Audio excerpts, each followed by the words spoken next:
Today's story is going to be about taxes in the state of Alaska.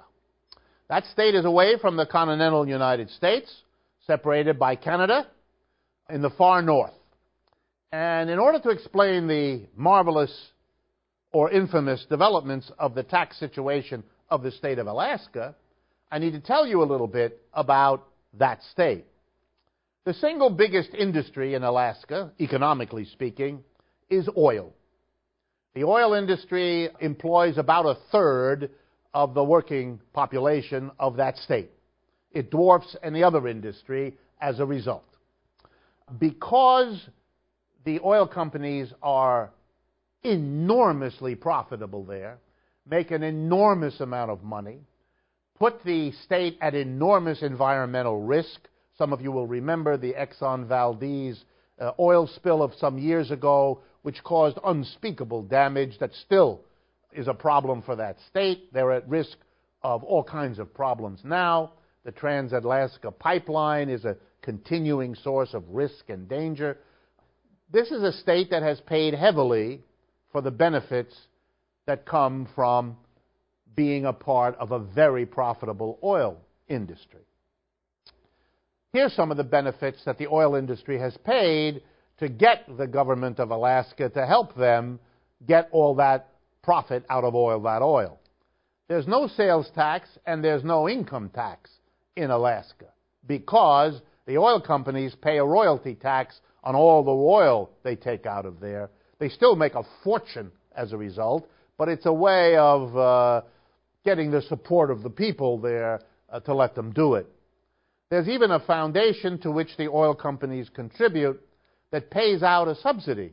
Average family of 4 in Alaska in recent years has gotten about $5,000 a year, a check, as a kind of a dividend, if you like, paid out. The oil companies make a fortune, but they make sure in these ways to help the people of Alaska to keep this cushy arrangement whereby they can get all this profit and have all this environmental risk hanging over that population. However, this kind of largesse from a corporation always has limits and always has risks. In the go-go days when the company tells you, well, you won't have to pay taxes, well, we'll give you several $1,000s a year, everything may look golden to the people. But always remember, in an economic system controlled and dominated by large corporations, your benefits exist at their pleasure. And the state of Alaska just found out. Here's the issue as best I can understand it. Several of the major oil companies busy in Alaska have decided that they can make more money cashing in on the oil shale projects that are causing a lot of tension in the United States about building that pipeline from Canada into the south of the United States and so on. Their oil companies are seeing profitable opportunities elsewhere. And when corporations see profitable opportunities elsewhere, they have the following habit which was exercised in Alaska.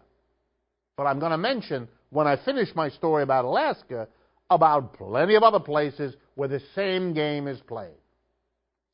The oil companies went to Alaska and said to the government there, well, you know, we really would like to stay here, and we'd really like to pump oil here, and we sure have made a lot of money.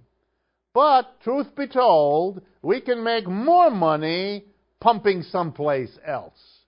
So we're not going to invest in finding more oil around here the way we had planned, and pumping more the way we had planned. We're not even going to maintain what we've been doing. We're moving somewhere else. And as they allow the message to sink in, first to the politicians and then to the public, everyone understands what it means. Fewer jobs in the oil patch. Maybe less money coming in from the oil. Turns out if you don't run as much oil through the Trans-Alaska Pipeline, the risk of there being ruptures and spills that are environmentally dangerous goes up. And maybe that fund will give less to Alaska families or nothing at all. Then the oil companies allow the other shoe to drop. You know, they say, if you would reduce the amount of money we have to pay into the state, the amount of money that has allowed you to get away with no sales tax and no income tax, well, maybe we'd rethink this.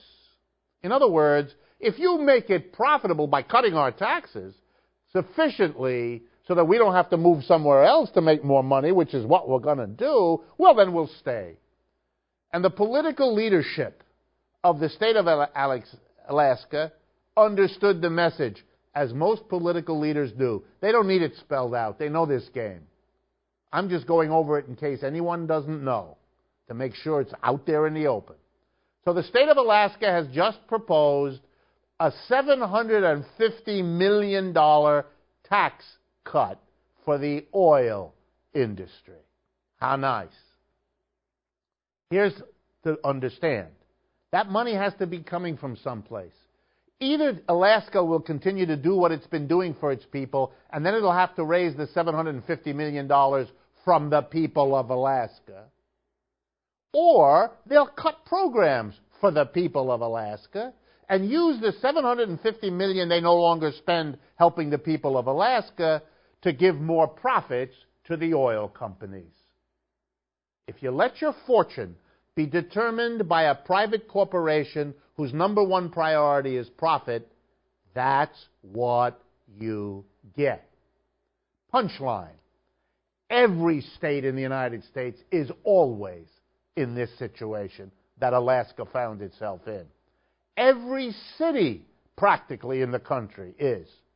Here's a scene that unfolds in City Hall, mayor's office, across the country. It's happening in dozens of mayor's offices as we speak. Local company is announcing, we're thinking of leaving Mayor Jones because we can have cheaper workers someplace else, or we can get a cheaper rental someplace else, or we can avoid this kind of problem someplace else. But of course, Mayor Jones, we might stay here if you built a bridge so our workers could get in and out quicker, or you cut our taxes, or you provide us with a subsidy for hiring high school graduates from the area. You make it worth our while, or we're going to hurt the people of this community. It's blackmail. It's economic blackmail. No pretty way to describe it. And the mayor, afraid of what it might mean if jobs are lost, if a factory closes, he'll lose the election. He'll look like he didn't do something. He has to do something. What is he going to do? So he does pretty much what the leadership of Alaska wants to do. Caves in. He dare call the bluff. He has to say to the company, okay, I'll give you this. Would this be enough?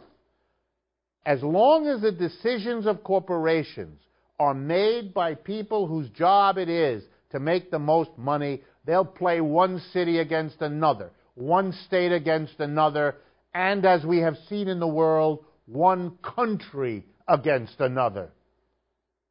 If the decisions weren't made by small groups of people, boards of directors, whose first loyalty has to be to the owners of the company, the shareholders, the major shareholders who select the board, if that wasn't making the decision, they might be able to take into account the larger population they serve, the larger population who works in their enterprises, the larger population that makes the system work.